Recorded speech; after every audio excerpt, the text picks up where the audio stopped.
ನಮಸ್ಕಾರ ನಂದ ಗೋಕುಲ. ಇವತ್ತಿನ ಸಂಚಿಕೆಯಲ್ಲಿ ಏನಾಗ್ತಿದೆ ಅಂತ ನೋಡೋಣ. ಸಂಚಿಕೇಶ್ವರಿನಲ್ಲಿ ಏನಮ್ಮ ಪ್ರಿಯಾ, ನಮ್ಮ ಮನೆ ಪರಿಸ್ಥಿತಿ ಹೇಗಿದೆ ಅಂತ ನಾನು ನಿಂಗೆ ಮದುವೆಗಿಂತ ಮುಂಚೆನೆ ಹೇಳಿದೆ ತಾನೆ.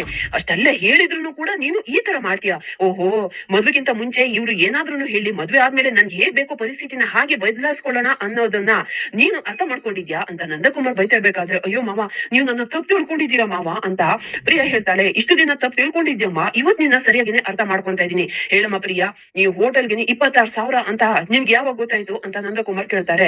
ಮಾವ, ಸತ್ಯವಾಗ್ಲೂ ಮಾವ, ಮುಂಚೆ ನನಗೆ ಗೊತ್ತೇ ಇರ್ಲಿಲ್ಲ, ಹೋಟೆಲ್ಗೆ ಹೋದ್ಮೇಲೆ ನನಗೆ ಗೊತ್ತಾಗಿರೋದು ಅಂತ ಪ್ರಿಯಾ ಹೇಳ್ತಿರ್ಬೇಕಾದ್ರೆ, ಸರಿ ಆಯ್ತು, ಹೋಟೆಲ್ಗೆ ಹೋದ್ಮೇಲೆ ಆದ್ರೂ ಕೂಡ ನೀನ್ ಮಾಡಿರೋ ತಪ್ಪು ಏನು ಅಂತ ಗೊತ್ತಾದ್ಮೇಲೆ ನನ್ಗೊಂದು ಫೋನ್ ಮಾಡಿ ಹೇಳ್ಬೋದಿತ್ತಲ್ವಾ?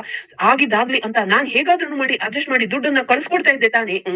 ಅದನ್ನ ಬಿಟ್ಟು ನೀನು ಕೂಡ ವಿಷಯನ ನನ್ನಿಂದ ಮುಚ್ಚಿಟ್ಯಾ? ಸರಿ ಆಯ್ತು, ನಿನ್ ಗಂಡ ಬೇಡ ಅಂತ ಹೇಳದಿದ್ರು ಕೂಡ ಅವನ್ ಮಾತನ್ನ ನೀನು ಮೀರಿ ನನ್ಗೆ ಹೇಳ್ಬೇಕು ಅಂತ ನಿನಗ್ ಅನ್ನಿಸ್ಲೇ ಇಲ್ವಾ ಅಂತ ನಂದಕುಮಾರ್ ಪ್ರಶ್ನೆ ಮಾಡ್ತಾ ಇರ್ಬೇಕಾದ್ರೆ, ಮಾವ ದಯವಿಟ್ಟು ನನ್ನ ಕ್ಷಮಿಸ್ಬಿಡಿ ಮಾವ ಅಂತ ಪ್ರಿಯಾ ಹೇಳ್ತಾ ಇರ್ತಾಳೆ. ಏನಮ್ಮ ಕ್ಷಮಿಸೋದು?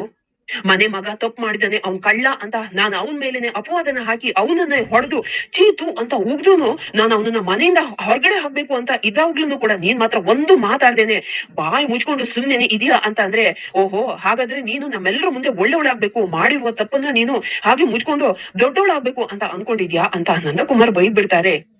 ಅಮೂಲ್ಯ, ಮೀನಾ, ನಿಮ್ಮಿಬ್ರಿಗೂ ಈ ವಿಷಯ ಯಾವಾಗ ಗೊತ್ತಾಯ್ತು ಅಂತ ಕೇಳ್ತಾರೆ. ಮಾವ, ಅದು ನಮ್ಗೂನು ಕೂಡ ಈ ವಿಷಯ ಗೊತ್ತಿತ್ತು ಮಾವ ಅಂತ ಮೀನಾ ಹೇಳಿದ ತಕ್ಷಣನೇ ಅವರಿಬ್ರೇನೋ ವಿಷಯ ಹೇಳಕ್ಕಾಗ್ದೇನೆ ಸುಮ್ನಿದ್ರು. ಏನ್ ಪ್ರಿಯಾ, ವಿಷಯ ನೀನ್ ಮಾತ್ರ ಹೇಳಿಲ್ಲ ಅಂತಂದ್ರೆ ಇದ್ರಲ್ಲಿ ನೀನು ನಮ್ಮೆಲ್ಲರ ಮುಂದೆ ದೊಡ್ಡವಳಾಗ್ಬೇಕು ಅಂತ ವಿಷಯನ ಮುಚ್ಚಿಟ್ಟಿರೋದಲ್ವಾ? ಅಲ್ಲ, ಅವತ್ತು ಅಮೂಲ್ಯ ಟ್ಯೂಷನ್ ಮಾಡ್ತಿದ್ದಾಳೆ ಅಂತ ಆ ವಿಷಯನ ಎರಡೆರಡ್ ಸಾರಿ ಓಡ್ಕೊಂಡ್ ಬಂದು ನನ್ನ ಹತ್ರ ಚಾಡಿ ಹೇಳಕ್ಕಾಗುತ್ತೆ? ಯಾಕೆ, ನೀನ್ ಮಾಡಿರುವ ತಪ್ಪನ್ನ ನಿನಗೆ ಹೇಳ್ಬೇಕು ಅಂತ ಅನಿಸ್ಲಿಲ್ವಾ ಅಂತ ನಂದಕುಮಾರ್ ಕೇಳ್ತಾರೆ. ಅತ್ತೆ ಪ್ಲೀಸ್ ಅತ್ತೆ, ಮಾವ ಏನೇನೋ ಮಾತಾಡ್ತಿದ್ರೆ ನೀವಾದ್ರೂ ಕೂಡ ದೊಡ್ಡ ಮನ್ಸ್ ಮಾಡಿ ಮಾವ ನನ್ನನ್ನ ಕ್ಷಮಿಸಕ್ ಹೇಳಿ ಅತ್ತೆ ಅಂತ ಪ್ರಿಯಾ ಕೇಳ್ತಿರ್ಬೇಕಾದ್ರೆ, ನೋಡ್ ಪ್ರಿಯಾ, ಇವಾಗ ಯಾಕಮ್ಮ ಅಳ್ತಾ ಇದ್ಯಾ? ನೀನ್ ಇವಾಗ ತಪ್ಪು ಮಾಡಿದ್ದು ಆಯ್ತು, ಅದು ನನ್ ಮಗನ್ ಮೇಲೆನೆ ಅಪವಾದ ಬಂದಿದ್ದು ಆಯ್ತು, ದುಡ್ಡೇನೋ ಖರ್ಚು ಮಾಡಿದ್ದು ಆಯ್ತಲ್ಲ, ಇವಾಗ ಯಾಕೆ ಮತ್ತೆ ಅಳ್ತಾ ಇದೆಯಾ ನೀನು? ಕಣ್ಣೀರನ್ನ ಒರ್ಸ್ಕೋ ಅಂತ ಗಿರಿಜನು ಕೂಡ ಬೈದ್ ಬಿಡ್ತಾರೆ.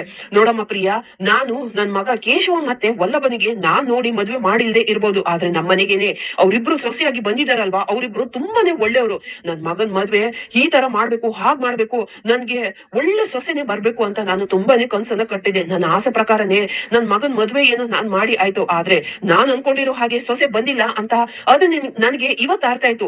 ಇಷ್ಟು ಬೇಗನೆ ನನ್ಗದು ಅರ್ಥ ಆಗುತ್ತೆ ಅಂತ ಅನ್ಕೊಂಡೇ ಇರ್ಲಿಲ್ಲ ಅಂತ ನಂದಕುಮಾರ್ ಹೇಳ್ತಾ ಇರ್ಬೇಕಾದ್ರೆ, ಮಾವ ಪ್ಲೀಸ್ ಮಾವ, ಆತರ ಎಲ್ಲ ಮಾತಾಡ್ಬೇಡಿ ಮಾವ, ಪ್ಲೀಸ್ ಮಾವ, ನನ್ನ ಕ್ಷಮಿಸಿ, ದಯವಿಟ್ಟು ಕ್ಷಮಿಸ್ವಿ ಅಂತ ನಂದಕುಮಾರ್ ಕೈ ಹಿಡ್ಕೊಂಡು ಪ್ರಿಯಾ ಕೇಳ್ತಾ ಇರ್ಬೇಕಾದ್ರೆ, ಛೇ, ನೀನು ಇಂಥವಳು ಅಂತ ಇಷ್ಟು ಬೇಗನೆ ನನ್ಗೆ ಅರ್ಥ ಆಗುತ್ತೆ ಅಂತ ನಾನು ಅನ್ಕೊಂಡೇ ಇರ್ಲಿಲ್ಲ ಅಂತ ಹೇಳಿ ಅಲ್ಲಿಂದ ನಂದಕುಮಾರ್ ಹೊರಟೋಗ್ಬಿಡ್ತಾರೆ. ಆಗ ಪ್ರಿಯಾ ಕಣ್ಣೀರ್ ಹಾಕೊಂಡು, ಅದೇ ಪ್ಲೀಸ್ ಅದೇ, ನೀವಾದ್ರೂ ಮಾವನಿಗೆ ಒಂದ್ ಮಾತನ್ನ ಹೇಳಿ ಅಂತ ಗಿರಿಜಾ ಹತ್ರ ಹೋಗಿ ಕೇಳ್ತಾ ಇರ್ಬೇಕಾದ್ರೆ, ಆಗ ಗಿರಿಜನು ಕೂಡ ಕೋಪ ಮಾಡ್ಕೊಂಡು ಅಲ್ಲಿಂದ ಹೊರಟೋಗ್ಬಿಡ್ತಾರೆ. ಇಲ್ಲಿ ಪ್ರಿಯಾ ಅಳ್ತಾ ಇರ್ಬೇಕಾದ್ರೆ ಅಮ್ಮು ಮತ್ತೆ ಮೀನಾ ಬಂದ್ಕೊಂಡು ಸಮಾಧಾನ ಮಾಡ್ತಾ ಇರ್ತಾರೆ. ಆಗ ಕೇಶವ ಮಾಧವನ ಹತ್ರ ಬಂದ್ಕೊಂಡು, ಅಣ್ಣ ಪ್ಲೀಸ್ ಅಣ್ಣ, ಅದಕ್ಕೆ ನಾ ರೂಮಿಗೆ ಕರ್ಕೊಂಡು ಹೋಗು ಅಂತ ಹೇಳ್ತಾನೆ. ಆಗ ಮಾಧವನು ಕೂಡ ಪ್ರಿಯನ ಅಲ್ಲೇ ಬಿಟ್ಟು ಅವನನ್ನು ತನ್ನ ರೂಮಿಗೆನೆ ಹೊರಟೋಗ್ಬಿಡ್ತಾನೆ. ಇಲ್ಲಿ ಗಿರಿಜಾ ಅಡ್ಗೆ ಮನೆಯಲ್ಲೇನೆ ನಿಂತ್ಕೊಂಡು ಅರ್ಚನೆಗೆನೆ 20 ರೂಪಾಯಿ, ದೇವಸ್ಥಾನಕ್ಕೆ ಹೋಗಕ್ಕೇನೆ 30 ರೂಪಾಯಿ, ಹಾಗೆ ಬಸ್ಗೆನೆ 45 ರೂಪಾಯಿ ಅಂತ ಸ್ವಪ್ಪನ್ನ ಹೇಳ್ಕೊಂಡು ದುಡ್ಡಿನ ಲೆಕ್ಕಾಚಾರ ಮಾಡ್ತಾ ಇರ್ಬೇಕಾದ್ರೆ ಮೀನಾ ಮತ್ತೆ ಅಮ್ಮು ಅಲ್ಲಿಗೆನೆ ಬಂದ್ಬಿಡ್ತಾರೆ. ಅತ್ತೆ ಏನ್ ಮಾಡ್ತಿದ್ದೀರಾ ಅಂತ ಮೀನಾ ಬಂದು ಕೇಳ್ತಾಳೆ. ಮೀನಾ, ಒಂದ್ ವಿಷಯ ಏನಮ್ಮ ಗೊತ್ತಾ, ನಾನು ನಿಮ್ ಮಾವನ ಮದುವೆ ಆದವಾಗ ಈ ಹನಿಮೂನು ಅದು ಇದು ಎಲ್ಲ ಇರ್ಲೇ ಇಲ್ಲ. ನನ್ ಮಾವ ನನ್ನನ್ನ ಹನಿಮೂನ್ಗೆ ಅಂತ ಕರ್ಕೊಂಡು ಹೋಗಿದ್ರು. ಎಲ್ ಗೊತ್ತಾ, ದೊಡ್ಡಬಳ್ಳಾಪುರದಿಂದ ಚಿಕ್ಕಬಳ್ಳಾಪುರಕ್ಕೇನೆ. ಅದು ರೂಮು ಅದು ಇದು ಮಾಡ್ಕೊಂಡು ಇದ್ದಿದ್ರೆ ದುಡ್ಡೆಲ್ಲ ಖಾಲಿ ಆಗುತ್ತೆ ಅಂತ ಬೆಳಿಗ್ಗೆ ಹೋಗಿ ರಾತ್ರಿಗೆಲ್ಲ ಮನೇನೆ ಸೇರ್ಕೊಂಡ್ ಬಿಟ್ಟಿದ್ವಿ ನಾವು. ಯಾಕಂತಂದ್ರೆ ಆಗಲ್ಲ, ಈಗ ಇರುವ ಪ್ರಾವಿಜನ್ ಸ್ಟೋರ್ನು ಕೂಡ ನಿಮ್ ಮಾವನ ಹತ್ರ ಇರ್ಲೇ ಇಲ್ಲ. ನಮ್ ಬೇಕಂತಿದ್ದವಾಗ ಖರ್ಚು ಮಾಡಕ್ಕೆ ದುಡ್ಡೇ ಇರ್ಲಿಲ್ವಲ್ಲ. ಪ್ರಾವಿಜನ್ ಸ್ಟೋರ್ ಆದ ನಂತರ ನಿಮ್ ಮಾವನ್ ಕೈಗೋ ಅಷ್ಟೋ ಇಷ್ಟೋ ಕಾಸು ಬರಕೇನೆ ಸ್ಟಾರ್ಟ್ ಆಯ್ತು. ಅದಾದ ನಂತರನೇ ನನ್ನನ್ನ ಅವರು ಇಲ್ಲಿ ಸುತ್ತಾಡಕ್ಕೇನೆ ಕರ್ಕೊಂಡು ಹೋಗ್ತಾ ಇದ್ರು. ಆದ್ರೆ ಇವಳು ಮಾತ್ರ 5,000 ರೂಪಾಯಿ ಹೋಟೆಲ್ ಅಂತ 26,000 ರೂಪಾಯಿ ದುಡ್ಡನ್ನ ಇವಳು ನೀರು ತರನೇ ಖರ್ಚು ಮಾಡಿ ಬಂದಿದ್ದಾಳಲ್ವಾ, ಹೊಟ್ಟೆ ಎಲ್ಲ ನನಗೆ ಉರಿತಾ ಇದೆ ಅಂತ ಗಿರಿಜಾ ಹೇಳ್ತಿರ್ಬೇಕಾದ್ರೆ, ಹೋಗ್ಲಿ ಬಿಡಿ ಅತ್ತೆ, ಏನೋ ಗೊತ್ತಿಲ್ಲದೇನೆ ತಪ್ಪು ಮಾಡಿದ್ದಾರೆ ಅಲ್ವಾ. ಅಂದಾಗೆ ಇನ್ನೂ ಒಂದ್ ವಿಷಯ ಅತ್ತೆ, ಈ ವಿಷಯ ಹೋಟೆಲ್ಗೆ 26,000 ರೂಪಾಯಿ ಆಗಿರೋದು ನನ್ಗೆ ಆವತ್ತೇನೆ ಗೊತ್ತಿತ್ತು ಅತ್ತೆ. ಕೇಶವ್ ಬಂದ್ಕೊಂಡು ನನ್ನ ಹತ್ರ ದುಡ್ಡನ್ನ ಕೇಳಿದ, ಆದ್ರೆ ನಾನು ಪ್ರಿಯಾ ಅಕ್ಕನಿಗೆ ಬುದ್ಧಿ ಕಲಿಸ್ಬೇಕು ಅಂತ ದುಡ್ಡು ಕೊಡಲ್ಲ ಅಂತ ಹೇಳ್ದೆ. ಆವತ್ತೇನಾದ್ರೂ ನಾನ್ ದುಡ್ಡು ಕೊಟ್ಟದಿದ್ರೆ ಇವತ್ತು ಈ ವಿಷಯ ಈ ತರವಾಗಿ ಬೆಳಕಿಗೆ ಬರ್ತಾನೆ ಇರ್ಲಿಲ್ಲ. ವಲ್ಲಭ ಎಲ್ಲರ ಮುಂದೆ ಮಾಡದೇ ಇರುವ ತಪ್ಪಿಗೆನೆ ಅವನು ತಪ್ಪಿತಸ್ಥ ಅಂತ ಸಿಕ್ಕಾಕಿಕೊಳ್ಳುವ ಪರಿಸ್ಥಿತಿ ಬರ್ತಾ ಇರ್ಲಿಲ್ಲ. ಅಮ್ಮು ದಯವಿಟ್ಟು ನನ್ನ ಕ್ಷಮಿಸ್ಬಿಡು, ಇದಕ್ಕೆ ನಾನೇನೆ ಹೊಣೆ ಅಂತ ಮೀನಾ ಹೇಳ್ತಿರ್ಬೇಕಾದ್ರೆ, ಏ ಮೀನಾ, ಮಾಡಿಲ್ದೆ ಇರುವ ತಪ್ಪಿಗೆ ನೀನ್ ಯಾಕೆ ಕ್ಷಮೆ ಕೇಳ್ತಿದ್ಯಾ? ಹಾಗೆ ನೋಡಿದ್ರೆ ನೀನು ಒಳ್ಳೆ ಕೆಲ್ಸನೇ ಮಾಡಿದ್ಯಾ. ನಿನ್ ಜಾಗದಲ್ಲಿ ನಾನ್ ಇದ್ದಿದ್ರು ಕೂಡ ಅಂದ ಕೆಲ್ಸನೇ ಮಾಡ್ತಿದ್ದೆ. ಅಂತ ಗಿರಿಜನು ಕೂಡ ಬೈದ್ಬಿಡ್ತಾರೆ. ಅದ್ ಸರಿ ಅಮ್ಮು, ಅಲ್ಲ ನನ್ಗ್ ಒಂದ್ ಮಾತು ಅರ್ಥನೇ ಆಗ್ತಿಲ್ಲ. ಹೊಲ ಬಂದ್ಕೊಂಡಿದ್ರೆ ನಿಂಗೆ ವ್ಯಾಕ್ ಚೀತು ಅವ್ನ್ ಕಂಡ್ರೇನೆ ಆಗಲ್ಲ ಅಂತ ಕೋಪ ಮಾಡ್ಕೊಂಡು ಬೈತಾ ಇದ್ದೆ. ಇನ್ನ ಆ ರೀತಿಯಾಗಿ ನೀವು ಮದ್ವೆ ಮಾಡ್ಕೊಂಡ್ ಬಂದಿದ್ದಕ್ಕೇನೆ ನಿಮ್ ಮಾವನ್ ಮುಂದೆನೆ ನೀನು ಅಷ್ಟೆಲ್ಲ ಗೋಳಾಡಿ ಅವನ್ನ ಕಳಿಸ್ಬೇಡಿ ಅಂತ ಹೇಳ್ದೆ. ಒಂದ್ ವೇಳೆ ನೀವಿಬ್ರ ಏನಾದ್ರೂ ಕೂಡ ನಿಜವಾಗ್ಲೂ ಪ್ರೀತಿ ಮಾಡೋದಿದ್ರೆ ಅವನ್ನ ಕರ್ಕೊಂಡು ನೀನು ಕೂಡ ಮನೆ ಬಿಟ್ಟು ಹೋಗ್ತಿದ್ದೆ ಅಂತ ಅನ್ಸುತ್ತೆ ಅಂತ ಗಿರಿಜೆ ಕೇಳ್ತಿರ್ಬೇಕಾದ್ರೆ, ಅದೇ ಆ ವಿಷಯನ ಬಿಟ್ಬಿಡಿ. ನನಗಂತೂ ಇವತ್ತು ಮಾವ ಮಾಡಿರೋದು ಹಾಗೆ ಆ ಪ್ರಿಯ ಅಕ್ಕ ಮಾಡಿರೋದು ಒಂದ್ ಸ್ವಲ್ಪನೂ ಕೂಡ ಇಷ್ಟನೇ ಆಗ್ಲಿಲ್ಲ ಅತ್ತೆ. ಅಲ್ಲ ಈ ಮನೇಲಿ ಯಾರನ್ನು ಕೂಡ ತಪ್ಪೇ ಮಾಡಲ್ವಾ? ಪ್ರತಿ ಸರಿನೂ ಕೂಡ ವಲ್ಲಭನೇ ತಪ್ಪು ಮಾಡ್ದ ಅತ್ತೆ. ಎಲ್ಲಾ ಸರಿನೂ ಕೂಡ ತಪ್ಪು ಮಾಡ್ದವಾಗ ವಲ್ಲಭನೇ ಪ್ರಶ್ನೆ ಮಾಡೋದು, ಅವನಿಗೆ ಶಿಕ್ಷೆ ಕೊಡೋದು ನನ್ಗಂತೂ ಒಂದ್ ಸ್ವಲ್ಪನೂ ಕೂಡ ಇಷ್ಟನೇ ಆಗ್ತಿಲ್ಲ. ಅದು ಅಲ್ಲದೆ ವಲ್ಲಭನ ಬಚಾವ್ ಮಾಡ್ಬೇಕು ಅಂತ ನಾನು ಮತ್ತೆ ಮನೆಯವರೆಲ್ಲರೂ ಕೂಡ ಸೇರ್ಕೊಂಡು ಏನನ್ನೆಲ್ಲ ಸರ್ಕಸ್ ಮಾಡ್ತಾ ಇದ್ದಿದ್ರು ಕೂಡ ಪ್ರಿಯ ಅಕ್ಕ ಮಾತ್ರ ಎಲ್ಲ ಸತ್ಯ ಗೊತ್ತಿದ್ರು ಕೂಡ ಏನನ್ನು ಮಾತಾಡದೆ ಸುಮ್ನೆ ನಿಂತ್ಕೊಂಡಿದ್ರು. ಮಾಧವ್ ಭಾವ ಇವತ್ ಏನಾದ್ರೂ ಕೂಡ ಸತ್ಯ ಹೇಳಿಲ್ಲ ಅಂತಿದ್ದಿದ್ರೆ ತಪ್ಪೇ ಮಾಡದೇ ಇರುವ ವಲ್ಲಭ ಇವತ್ತು ಮನೆಯಿಂದ ಆಚೆ ಹೋಗ್ಬೇಕಾಗಿರುವ ಪರಿಸ್ಥಿತಿ ಬರ್ತಾ ಇತ್ತು. ಹಾಗಾಗಿ ಪ್ರಿಯಾಕನ್ ಮೇಲೆ ನನ್ಗಂತೂ ತುಂಬಾನೇ ಬೇಜಾರಿದೆ ಅಂತ ಅಮ್ಮನು ಕೂಡ ಹೇಳ್ತಾ ಇದ್ದಿದ್ರೆ, ಇಲ್ಲ ಪ್ರಿಯಾ ಅಲ್ಲಿಗೆ ಬಂದ್ಕೊಂಡು ಈ ಮಾತನ್ನೆಲ್ಲ ಕೇಳಿಸ್ಕೊಂಡು ತುಂಬಾನೇ ಬೇಜಾರಾಗಿ ಕಣ್ಣೀರ್ ಹಾಕ್ತಾ ಇರ್ತಾಳೆ. ಆಗ ಗಿರಿಜನು ಕೂಡ ಹೌದು ಎಲ್ಲ ವಿಷಯನೂ ಕೂಡ ಗೊತ್ತಿದ್ದನು ಕೂಡ ಗುಮ್ಮ ತರನೇ ನಿಂತ್ಕೊಂಡಿದ್ದಾಳೆ. ಫಸ್ಟ್ ಟೈಮ್ ನನ್ಗೆ ಇವತ್ತು ಅನ್ನಿಸ್ತು, ಈ ನಂದ ಗೋಕುಲಕ್ಕೆನೆ ದುಡ್ಡಿನ ವ್ಯಾಲ್ಯೂನೇ ಗೊತ್ತಿಲ್ಲದೆ ಇರುವ ಒಬ್ರು ಬಂದು ಸೇರ್ಕೊಂಡ್ ಬಿಟ್ಟಿದಾರಂತ ನನ್ಗೆ ಇವತ್ತು ಅನ್ನಿಸ್ತು ಅಂತ ಗಿರಿಜಾ ಹೇಳ್ತಾ ಇರ್ತಾರೆ. ಇಲ್ಲಿ ನಂದಕುಮಾರ್ ತುಂಬಾನೇ ಬೇಜಾರು ಮಾಡ್ಕೊಂಡು ರೂಮ್ ಅಲ್ಲಿ ಕೂತ್ಕೊಂಡಿರ್ಬೇಕಾದ್ರೆ ಆಗ ಗಿರಿಜಾ ಅಲ್ಲಿಗೆನೆ ಬಂದ್ಕೊಂಡು, ಅಲ್ಲರಿ ವಲ್ಲಭನ್ ಬಗ್ಗೆ ನೀವು ಯಾಕ್ರಿ ಅಷ್ಟೊಂದು ತಪ್ಪಾಗಿನೇ ತಿಳ್ಕೊಂಡಿದ್ದೀರಾ? ಅವ್ನ್ ಯಾವ ತಪ್ಪನ್ನು ಕೂಡ ಮಾಡಿಲ್ಲ ಅಂತ ಗೊತ್ತಾಯ್ತಲ್ವಾ? ತಪ್ಪು ಎಲ್ಲದೂ ಕೂಡ ಪ್ರಿಯ ಮಾಡಿದಾಳೆ ಅಂತ ಗೊತ್ತಿದ್ರು ಕೂಡ ಹೋಗಿ ಹೋಗಿ ಪ್ರತಿ ಸರಿನೂ ಕೂಡ ನನ್ ಮಗನೇ ತಪ್ಪು ಮಾಡಿದಾನೆ ಅಂತ ಎಲ್ರು ಮುಂದೆನೆ ಅವನಿಗೇನೆ ಚೆನ್ನಾಗೇನೆ ಬೈದು ಅವನನ್ನ ಪ್ರತಿ ಸರಿನೂ ಕೂಡ ಹೊಡಿತಿರಲ್ಲ, ಇದ್ ಯಾವ್ರಿ ನ್ಯಾಯ? ನೋಡಿ ಅವನಿವಾಗ ಖಾಲಿ ನಮ್ಮನ್ನ ಮಗನಾಗಿ ಉಳಿದಿಲ್ಲ, ಅವನಿಗೂ ಕೂಡ ಈಗ ಮದುವೆ ಆಗಿದೆ. ಹೆಂಡತಿ ಮುಂದೆನೆ ನೀವು ಇದೇ ತರನೇ ಪ್ರತಿ ಸರಿನೂ ಕೂಡ ಹೊಡೆದು ಬೈದು ಅವಮಾನ ಮಾಡಿ ಮನೆಯಿಂದನೇ ಹೊರಗಡೆ ಹಾಕ್ತೀನಿ ಅಂತ ಆತರ ಶಿಕ್ಷೆ ಕೊಟ್ಟದಿದ್ರೆ ಪಾಪ ಅವಳ ಮನ್ಸಿಗೂ ಕೂಡ ಎಷ್ಟು ಬೇಜಾರಾಗಲ್ವಾ? ಅದ್ರ ಬಗ್ಗೆ ನೀವು ಒಂದ್ ಸರಿನಾದ್ರೂ ಕೂಡ ಯೋಚನೆ ಮಾಡಿದೀರಾ ಅಂತ ಗಿರಿಜಾ ಕೇಳ್ತಿರ್ಬೇಕಾದ್ರೆ, ಸರಿ ಆಯ್ತು ಇನ್ ಮುಂದೆ ಯಾರ್ ಮುಂದೆನೂ ಕೂಡ ಅವನಿಗೆ ನಾನು ಹೊಡಿಯಲ್ಲ ಅಂತ ನಂದಕುಮಾರ್ ಹೇಳ್ತಾರೆ. ಅಂದ್ರೆ ನಿಮ್ ಮಾತಿನ ಹತ್ರ ಏನ್ರಿ, ಯಾರ್ ಮುಂದೆನೂ ಕೂಡ ಹೊಡಿಯಲ್ಲ, ಪ್ರತ್ಯೇಕವಾಗಿ ಕರ್ಕೊಂಡು ಹೋಗಿ ಹೊಡಿತೀರಾ ಅಂತ ನಿಮ್ ಮಾತಿನ ಅರ್ಥನ ಅಂತ ಗಿರಿಜಾ ಕೇಳ್ತಿರ್ಬೇಕಾದ್ರೆ, ಗಿರಿಜಾ ದಯವಿಟ್ಟು ಇದನ್ನ ಇಲ್ಲಿಗೆ ನಿಲ್ಲಿಸ್ಬಿಡು. ನೋಡು ನಂದು ಮತ್ತೆ ನನ್ ಮಕ್ಕಳದು ಅಂತಂದ್ರೆ ಸಾವಿರಾರು ಇರುತ್ತೆ, ಮಧ್ಯದಲ್ಲಿ ನೀನ್ ಮೂಗ್ ತೋರಿಸ್ಬೇಡ ಅಂತ ನಂದಕುಮಾರ್ ಹೇಳ್ತಾ ಇರ್ಬೇಕಾದ್ರೆ, ಅದ್ ಹೇಗ್ರಿ ಮಧ್ಯ ಬರ್ಬೇಡಿ ಅಂತಂದ್ರೆ ಹೇಗ್ರಿ ಆಗುತ್ತೆ? ನೋಡಿ ನೀವು ಪ್ರತಿ ಸರಿನೂ ಕೂಡ ಅವನಿಗೆ ಅವಮಾನ ಮಾಡಿ ಹೊಡಿತಾ ಬಡಿತಾ ಇರ್ಬೇಕಾದ್ರೆ ಆಗ ಅಮೂಲ್ಯನು ಕೂಡ ಈ ಮನೇಲಿ ನಮ್ಗೆ ಇರಕ್ಕಾಗಲ್ಲ, ನಾವು ಪ್ರತ್ಯೇಕವಾಗಿ ಹೋಗ್ಬಿಡ್ತೀವಿ ಅಂತ ಹೇಳಿದಿದ್ರೆ ಆಗ ಅದನ್ನ ತಡ್ಕೊಳ್ಳೋ ಶಕ್ತಿ ನಿಮ್ಮ ಹತ್ರ ಏನಾದ್ರೂ ಇದೆಯಾ? ಅದನ್ನ ಬಿಟ್ಟು ಅವಳೇನಾದ್ರೂ ಈಗ ನನ್ ಗಂಡ ತಪ್ಪು ಮಾಡಿಲ್ಲ, ತಪ್ಪು ಮಾಡಿರೋದು ಪ್ರಿಯಾ, ಅವಳಿಗೂ ಕೂಡ ಮನೆಯಿಂದ ಹೊರಗಡೆನೆ ಕಳಿಸಿ ಅಂತ ಶಿಕ್ಷೆ ಕೊಡಿ ಅಂತಂದ್ರೆ ಆಗ ನಿಮ್ಮ ಹತ್ರ ಏನಾದ್ರೂ ಕೂಡ ಉತ್ತರ ಇದೆಯೇನ್ರಿ? ಅವನು ನೀವು ಸಾಕಿದ ಮಗ ರೀ, ಅವ್ನು ಯಾವ್ದೇ ಕಾರಣಕ್ಕೂ ತಪ್ಪು ಮಾಡೋವನೇ ಅಲ್ಲ. ಈ ಮನೇಲಿ ಯಾರಿಗೆ ಏನೇ ಕಷ್ಟ ಬಂದಿದ್ರು ಕೂಡ ಫಸ್ಟ್ ನಿಂತ್ಕೊಳ್ಳೋದು ಅವನೇ. ಅವನು ಪ್ರತಿ ಸರಿನೂ ಕೂಡ ತಪ್ಪು ಮಾಡಿದವಾಗ ಅದ್ರ ಹಿಂದೆ ಒಂದು ಒಳ್ಳೆ ಕಾರಣ, ಒಂದು ಒಳ್ಳೆ ಉದ್ದೇಶ ಇದೇ ಇರುತ್ತೆ. ಆದ್ರೆ ನೀವು ಮಾತ್ರ ಯಾವ್ದೇ ಕಾರಣಕ್ಕೂ ಅದನ್ನ ತಿಳ್ಕೊಳ್ಳಕ್ಕೆ ಹೋಗೋದೇ ಇಲ್ಲ. ಪ್ರತಿ ಸರಿನೂ ಕೂಡ ಅವನೊಂದು ಒಳ್ಳೆ ಉದ್ದೇಶ ಇಟ್ಕೊಂಡು ಏನಾದ್ರೂ ಒಂದ್ ತಪ್ಪು ಮಾಡ್ತಾನೆ, ಅದನ್ನ ನೀವು ಪ್ರಶ್ನೆ ಮಾಡಿ ಅವನಿಗೆ ಶಿಕ್ಷೆ ಕೊಡ್ತೀರಾ. ಆದ್ರೆ ಇವತ್ ಮಾತ್ರ ನೀವು ಮಾತ್ರ ಮಾಡಿರೋದು ಒಂದ್ ಸ್ವಲ್ಪನೂ ಕೂಡ ಸರಿನೇ ಇರ್ಲಿಲ್ಲ ರೀ. ಅವನು ಯಾವ್ದಕ್ಕೆ ದುಡ್ಡು ತಗೊಂಡ ಅಂತ ನೀವು ಕೇಳಿದ್ರ? ನೋಡಿ ಅವ್ರಿಬ್ರು ಕೂಡ ದುಡ್ಡು ತಗೊಂಡಿರೋದಕ್ಕೆ ಬೇಕಾದ್ರೆ ನೀವು ಶಿಕ್ಷೆನ ಕೊಟ್ಬಿಡಿ, ಆದ್ರೆ ಯಾವ್ದಕ್ಕೋಸ್ಕರ ತಗೊಂಡಿದ್ದೀರಾ ಅಂತ ಒಂದೇ ಒಂದ್ ಸರಿನಾದ್ರೂ ಕೂಡ ನೀವು ಕಾರಣ ಕೇಳುವಂತ ಕೆಲ್ಸನ ಮಾಡಿದೀರಾ? ನೀವು ಮಾಡ್ಲೇ ಇಲ್ಲ. ನೀವು ಏನೇ ಹೇಳಿರಿ ನನ್ ಮಗ ವಲ್ಲಭ ಸರಿ ಸರಿ ಸರಿ ಯಾವತ್ತಿದ್ರು ಕೂಡ ಅವನು ತಪ್ಪು ಮಾಡಲ್ಲ ರೀ, ಅವ್ನು ಯಾವತ್ತಿದ್ರು ಸರಿನೇ ಅಂತ ಗಿರಿಜಾ ಹೇಳ್ತಾ ಇರ್ಬೇಕಾದ್ರೆ ನಂದಕುಮಾರ್ ತುಂಬಾನೇ ಬೇಜಾರ ಮಾಡ್ಕೊಂಡು ಗಿರಿಜಾ ಕೈನ ಒಂದ್ಸರಿ ಗಟ್ಟಿಯಾಗಿ ಹಿಡ್ಕೊಂಡು ಅಲ್ಲಿಂದ ಎದ್ದು ಹೊರಗಡೆನೆ ಬಂದು ಟೇಬಲ್ ಮೇಲೆ ಇಟ್ಟಿರುವ ಬ್ಯಾಗ್ ನ ತಗೊಂಡು ಇನ್ನೇನು ಅಂಗಡಿಗೆ ಹೊರಡ್ಬೇಕು ಅನ್ನೋಷ್ಟರಲ್ಲಿ ಆಗ ಪ್ರಿಯಾ ಓಡ್ ಬಂದ್ಕೊಂಡು ನಂದಕುಮಾರ್ ಕಾಲು ಹಿಡ್ಕೊಂಡ್ ಬಿಡ್ತಾಳೆ.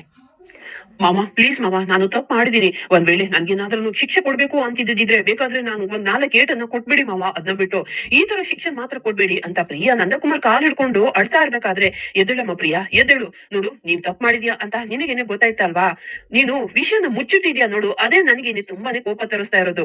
ಈ ವಿಷಯ ಮೀನಾ ಮತ್ತೆ ಅಮ್ಮಗುನು ಕೂಡ ಗೊತ್ತಿದ್ರು ಕೂಡ ಅವ್ರನ್ನು ಕೂಡ ನನ್ನಿಂದ ವಿಷಯ ಮುಚ್ಚಿಟ್ರು. ಇನ್ನ ಯಾರ್ಯಾರಿಗೆ ಈ ವಿಷಯ ಗೊತ್ತಿದ್ಯೋ ನನಗಂತೂ ಗೊತ್ತಿಲ್ಲ, ಆದ್ರೆ ಅವ್ರಿಬ್ರು ಕೂಡ ಈ ವಿಷಯ ನನ್ನ ಹತ್ರ ಬಂದು ಯಾಕಮ್ಮ ಹೇಳಿಲ್ಲ ಗೊತ್ತಾ? ಅಕ್ಕನ ಯಾವ್ದೇ ಕಾರಣಕ್ಕೂ ಬಿಟ್ಕೊಡ್ಬಾರ್ದು ಅನ್ನೋ ಒಂದೇ ಒಂದು ಉದ್ದೇಶದಿಂದ. ಎಲ್ಲರ ಮನೇಲೂ ಕೂಡ ಓರ್ಗಿದ್ದವ್ರು ನೋಡುವೆ ಜಗಳ ಬಂದೇ ಬರುತ್ತೆ, ಆದ್ರೆ ಅವರಿಬ್ರು ಮಾತ್ರ ನಿನ್ನನ್ನ ಬಿಟ್ಕೊಟ್ಟಿಲ್ಲ. ಯಾಕೆ ಗೊತ್ತಾ? ನೀನು ಕಷ್ಟದಲ್ಲಿದ್ಯಾ, ನಿನ್ನನ್ನ ಅವರು ನನ್ ಮುಂದೆನೆ ಬಿಟ್ಕೊಡ್ಬಾರ್ದು ಅನ್ನೋ ಒಂದೇ ಒಂದ್ ಕಾರಣಕ್ಕೋಸ್ಕರನೇ ಅವರು ವಿಷಯನ ಹೇಳಿಲ್ಲ. ಆದ್ರೆ ನೀನ್ ಮಾತ್ರ ಹಾಗಾಗ್ಲೇ ಇಲ್ಲಮ್ಮ, ನೀನು ತುಂಬಾನೇ ಸ್ವಾರ್ಥಿ ಆಗ್ಬಿಟ್ಟೆ. ಛೇ, ನೀನ್ ಇಷ್ಟೊಂದು ಸ್ವಾರ್ಥಿ ಅಂತ ನಾನು ಅನ್ಕೊಂಡೇ ಇರ್ಲಿಲ್ಲ ಪ್ರಿಯಾ. ನೀನ್ ಮಾಡಿರುವ ಈ ಕೆಲ್ಸಕ್ಕೇನೆ ನಾನು ನನ್ ಮಗನ ಅನ್ಯಾಯವಾಗಿ ಶಿಕ್ಷೆ ಕೊಟ್ಟು ಅವನು ನಮ್ಮ ಮನೆಯಿಂದ ಆಚೆ ಹಾಕ್ತಿದ್ದೆ ಅಂತ ನಂದಕುಮಾರ್ ಹೇಳ್ತಾರೆ. ಇಲ್ಲಿ ವಲ್ಲಭನ ಮಗ ಅಂತ ಕರೆದಿರೋದಕ್ಕೇನೆ ಎಲ್ಲರೂ ಕೂಡ ತುಂಬಾನೇ ಖುಷಿಯಾಗಿ ವಲ್ಲಭನ್ ಕಡೆಗೇನೆ ನೋಡ್ತಾ ಇರ್ತಾರೆ. ನೋಡಮ್ಮ ಪ್ರಿಯಾ, ಆ ಕತ್ತೆ ಬಡವ ವಲ್ಲಭ ಇದಾನಲ್ವಾ, ಅವನು ಕೇಶವ ಮತ್ತೆ ಮಾಧವನ್ ತರನೇ ಅಲ್ಲ ಅವನು. ಅವ್ರಿಬ್ರಾದ್ರೆ ನಾನ್ ಗೆರೆ ಹಾಕದಿದ್ರೆ ಗೆರೆನ ದಾಟೋದೇ ಇಲ್ಲ. ಆದ್ರೆ ಇವನ್ ಇದಾನಲ್ವಾ, ಗೆರೆನ ದಾಟಿಯೇ ದಾಟ್ತಾನೆ. ಆದ್ರೆ ಅವನು ಗೆರೆ ದಾಟೋದ್ರಲ್ಲೂ ಕೂಡ ನ್ಯಾಯಯುತವಾಗಿನೇ ದಾಟ್ತಾನೆ. ನೋಡು, ಅವನ್ ಜಾಗದಲ್ಲಿ ಬಹುಶಃ ನಾನಿದ್ದಿದ್ರು ಕೂಡ ಅಣ್ಣ ಅದಕ್ಕೆ ಕಷ್ಟದಲ್ಲಿ ಇರೋದನ್ನ ನೋಡ್ಕೊಂಡು ನಾನು ಸಹಾಯ ಮಾಡೇ ಮಾಡ್ತಿದ್ದೆ ಅಂತ ನಂದಕುಮಾರ್ ಹೇಳ್ತಾರೆ. ಆಗ ವಲ್ಲಭ ತುಂಬಾನೇ ಖುಷಿಯಾಗಿ, ಅಪ್ಪ ನಿಮ್ ದುಡ್ಡನ್ನ ನಾನು ಆದಷ್ಟು ಬೇಗನೆ ಕೊಡ್ತೀನಿ, ನನ್ಗೊಂದ್ ಸ್ವಲ್ಪ ಸಮಯ ಬೇಕು ಅಂತ ಹೇಳ್ತಾನೆ.